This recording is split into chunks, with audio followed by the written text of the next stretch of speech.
নমস্কাৰ স্বৰ্ণ আখলৰ প্ৰথমটো ভিডিঅ'লৈ আপোনালোক সকলোকে স্বাগতম জনাইছোঁ আশা কৰোঁ আপোনালোক সকলো ভালে আছে এই চেনেলটোৰ জৰিয়তে আমি আমাৰ পৰম্পৰাগত খাদ্যসমূহ আপোনালোকৰ আগত দেখুৱাবলৈ এক ক্ষুদ্ৰ প্ৰয়াস কৰিছোঁ গতিকে সকলোৱে চেনেলটো সাবস্ক্ৰাইব আৰু শ্বেয়াৰ কৰি দিব বুলি আশা কৰিলোঁ আজি দেওবাৰ বতৰটো ডাৱৰীয়া গতিকে কচু থুৰিৰ লগত বৰালি মাছৰ জালুকিয়া বনাবলৈ লৈছোঁ এয়া বাৰীৰে কচু থুৰি মান ধনিয়া আৰু কেঁচা জলকীয়া লগতে কেইটামান নেমু টেঙাও ছিঙি আনিলোঁ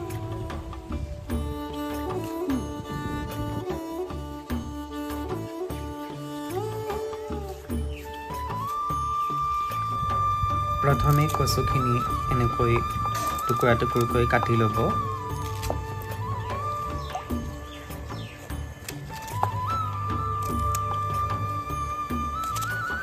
ইয়াৰ পাছত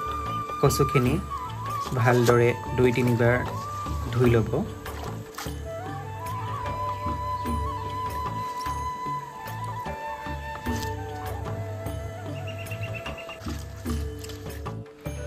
এয়া বৰষুণ জাকো দিবলৈ আৰম্ভ কৰিছে এতিয়া আমাৰ কচুৰ জালুকিয়াৰ কাৰণে প্ৰথমে আদা নহৰুখিনি গুচাই ল'ব লগতে আমাক লাগিব মান ধনিয়া শুকান জলকীয়া দুটা কেঁচা জলকীয়া এতিয়া নহৰু আদা জলকীয়া এইসমূহ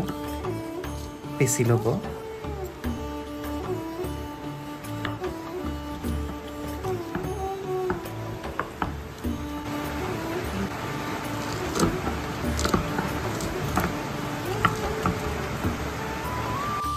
লগতে আমাক জালুকৰ গুড়া আৰু পিঁয়াজ এডোখৰ কাটি ল'ব এতিয়া এটা পাত্ৰত বৰালি মাছ নিমখ হালধি মিঠাতেল দি অকণমান সানি থ'ব ইয়াৰ পাছত এখন কেৰাহী লৈ তাত অলপ মিঠাতেল দি এইখিনি ভাজি ল'ব ভাজি লৈ এইখিনি কাঢ়ি থ'ব এতিয়া একেখন কেৰাহীতে মিঠাতেল দি তাত গৰম হ'লে পিঁয়াজ আৰু শুকান জলকীয়া দি এইখিনি অলপ সময় ভাজিব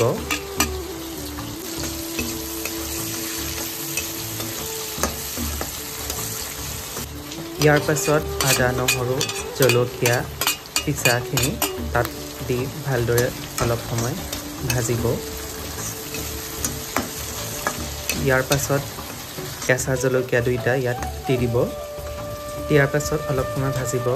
ইয়াৰ পাছত কচুৰ থুৰিখিনি ইয়াত এনেকৈ দি দিব জুই পৰিমাণটো অকণমান কমাই দি এইখিনি অকণমান এনেদৰে ৰাখিব তাৰ পিছত লাহে লাহে লৰাই দিব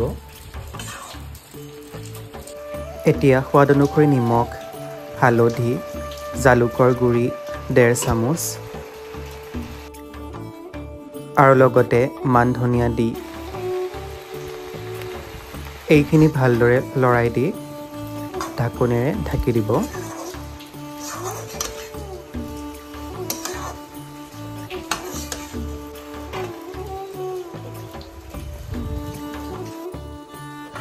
তিনি মিনিটৰ মূৰে মূৰে এনেদৰে ভালকৈ লৰাই থাকিব যাতে তলত লাগি নধৰে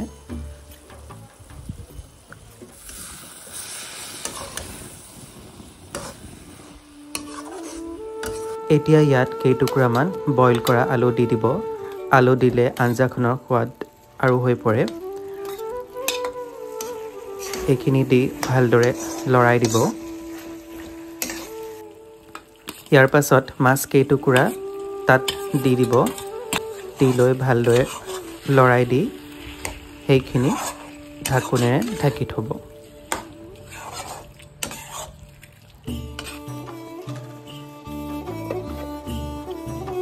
প্ৰায় 3 মিনিটৰ পিছত এয়া